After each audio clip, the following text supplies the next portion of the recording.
They're a relatively new team. They were soundly beaten in their opening game by Atalanta. Do you expect, Emil, with that in mind, Jurgen to change his team a little more than he would do for other games, or do you think he'll be mindful of the fact that they've only played one game in the group, they still need to get points on the board? I think, like Jay says, you build a squad because you're going to have to rotate at times, and this is what he's going to possibly do. He's going to rotate it because, again, there's other games that are very important. You've got West Ham, you've got Atalanta, you've got Man City, you've got Leicester next after that as well. So there's a hell of a lot of games that have got to come. So you've got to utilise your squad in the right way. So giving people the right minutes, because when you're going into the Christmas period, it's a long period that we're gonna have with two or three games a week. When you're coming into that Christmas period, you want everyone to be relatively fit and still not too many injuries. So we're seeing players pick up injuries now, because of the lack of rest they've had. You need to utilise that squad. Emil's right. The games are coming thick and fast. There's 3 a week. And it's not going to stop until it gets to Christmas.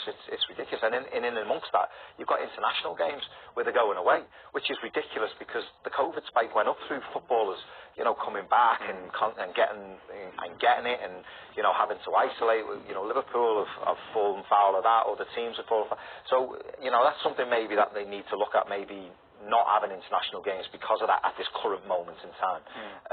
But as far as the games are going, Liverpool need to utilise the squad as much as anybody. But the good thing is, Jason, we saw last season, Jurgen was very good at knowing when to tweak his squad. You look at the Merseyside derby, he blindsided everyone with his team that day and got a great performance. The guys who came in really stood up. Well, it's having trust in your squad, isn't it, and your players, and knowing that when you change it, they're going to come in and do a job. I think Liverpool are at that point. Minamino had a great pre-season.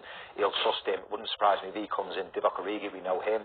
He could come in. Curtis Jones might get another opportunity. Listen, the scope tonight, as much as you've got to pay Midtjylland respect, this is a team that beat Manchester United in the Europa League, let's not forget, so they know how to play. They're not a pushover.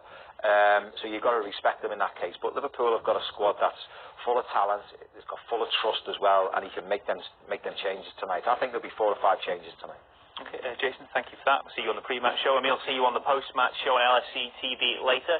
Okay, well, Liverpool are 62 Anfield games unbeaten in the Premier League right now. But the European number sits at 0 after defeat to Atletico in March. Ended a run of 25 without loss in continental competition. The Reds will be hoping to begin a new sequence against Midtjylland at 8 o'clock tonight. A full hour's build-up is on the way from 7 with Matchday Live on LSC TV and LSC TV Go.